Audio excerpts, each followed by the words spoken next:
great American in whose symbolic shadow we stand today, signed the Emancipation Proclamation.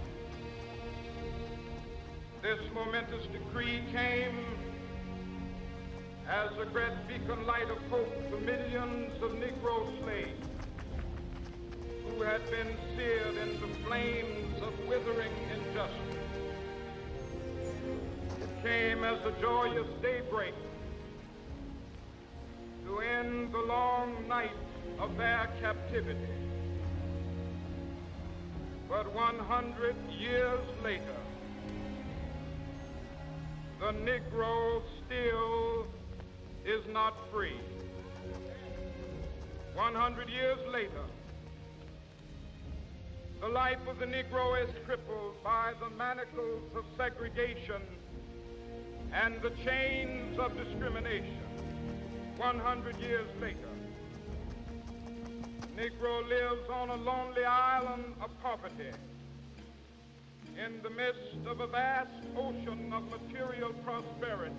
100 years later,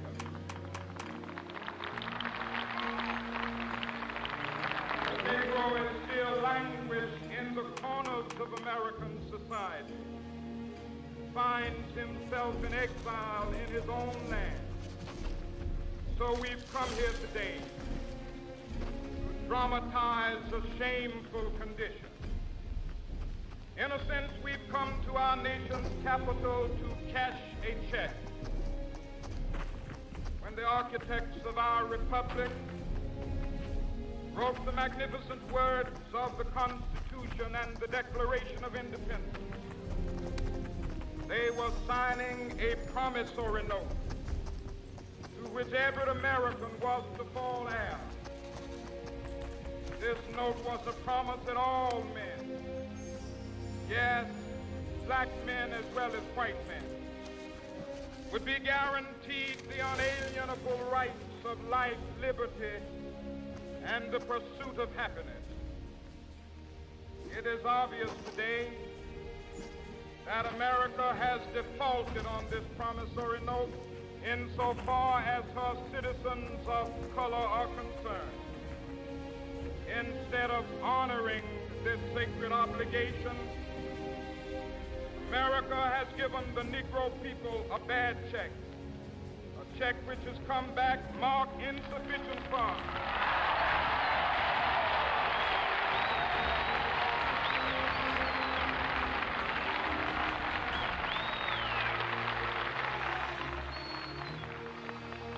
But we refuse to believe that the Bank of Justice is bankrupt.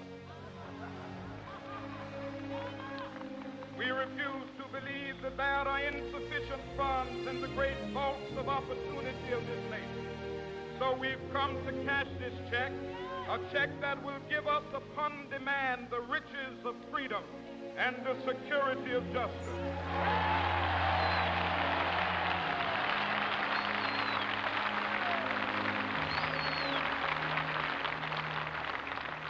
We have also come to this hallowed spot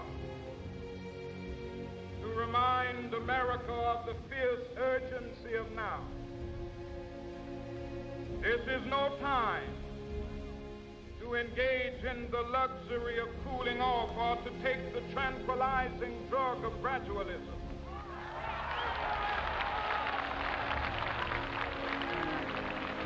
Now is the time to make real the promises of democracy. Now is the time to rise from the dark and desolate valley of segregation to the sunlit path of racial justice. Now is the time to lift our nation from the quicksands of racial injustice to the solid rock of brotherhood. Now is the time to make justice a reality for all of God's children. It would be fatal for the nation to overlook the urgency of the moment. This sweltering summit of the Negro's legitimate discontent will not pass until there is an invigorating autumn of freedom and equality. 1963 is not an end, but a beginning. Those who hope that the Negro needed to blow off steam and will now be content will have a rude awakening if the nation returns to business as usual.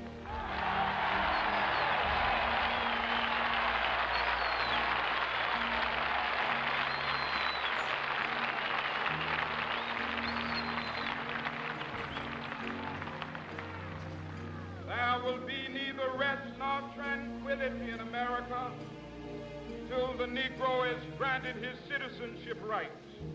The whirlwinds of revolt will continue to shake the foundations of our nation until the bright day of justice emerges. That is something that I must say to my people who stand on the warm threshold which leads into the palace of justice. In the process of gaining our rightful place, we must not be guilty of wrongful deeds. Let us not seek to satisfy our thirst for freedom by drinking from the cup of bitterness and hatred.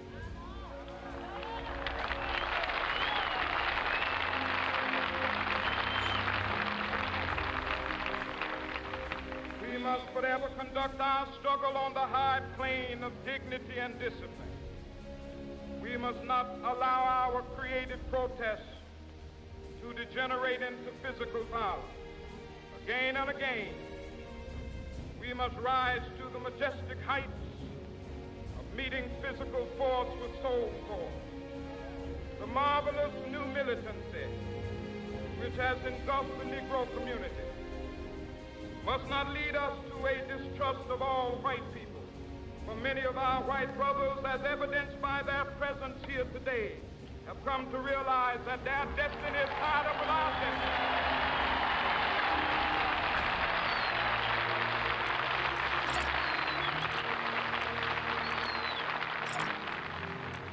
They have come to realize that their freedom is inextricably bound to our freedom. We cannot walk alone. As we walk, we must make the pledge that we shall always march ahead. We cannot turn back. There are those who are asking the devotees of civil rights, when will you be satisfied? We can never be satisfied as long as the Negro is the victim of the unspeakable horrors of police brutality. We can never be satisfied as long as our body is heavy with the fatigue of travel, cannot gain lodging in the motels of the highways and the hotels of the city.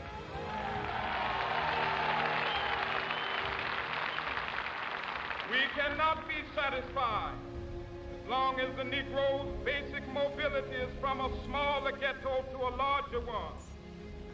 We can never be satisfied as long as our children are stripped of their selfhood and robbed of their dignity by signs stating for whites only.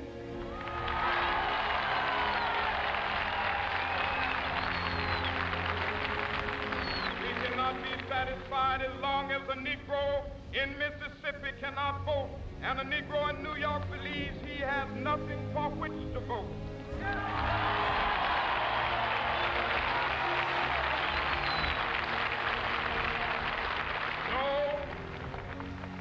No, we are not satisfied, and we will not be satisfied until justice rolls down like waters and righteousness like a mighty stream.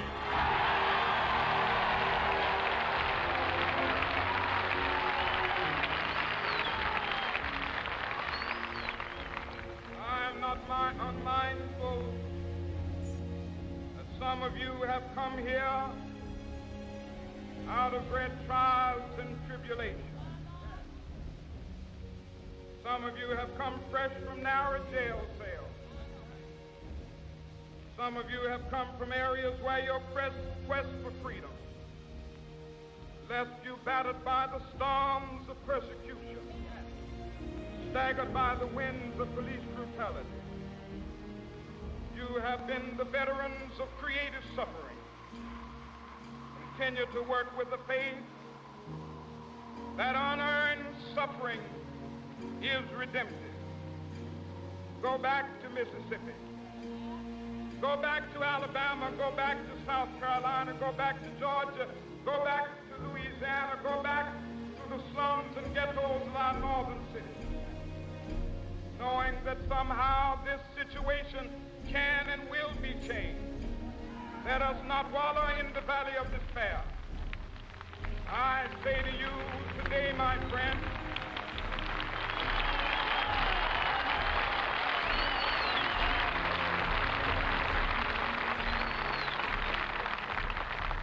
so even though we face the difficulties of today and tomorrow, I still have a dream. It is a dream deeply rooted in the American dream. I have a dream that one day this nation will rise up, live out the true meaning of its creed.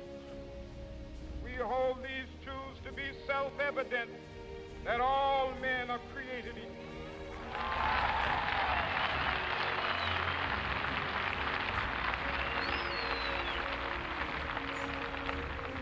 I have a dream that one day on the red hills of Georgia,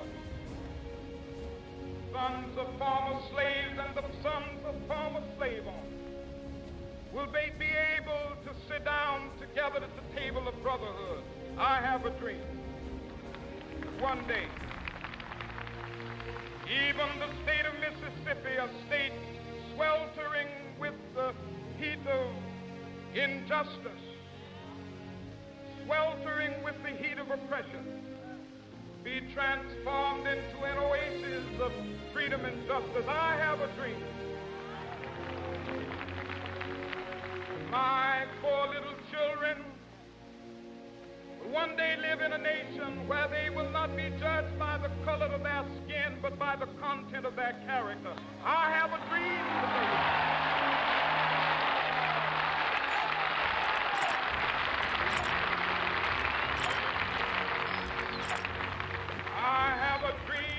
One day, down in Alabama, with its vicious racists, with its governor having his lips dripping with the words of interposition and nullification. One day right there in Alabama, little black boys and black girls will be able to join hands with little white boys and white girls as sisters and brothers. I have a dream today.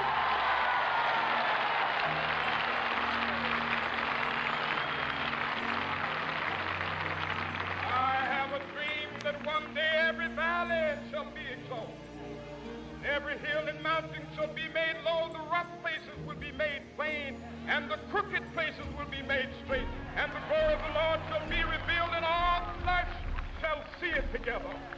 This is our hope. This is the faith that I go back to the South with. With this faith, we will be able to hew out of the mountain of despair a stone of hope. With this faith, we will be able to transform the jangling discords of our nation into a beautiful symphony of brotherhood. With this faith, we will be able to work together, to pray together, to struggle together, to go to jail together, to stand up for freedom together, knowing that we will be free one day. This will be the day.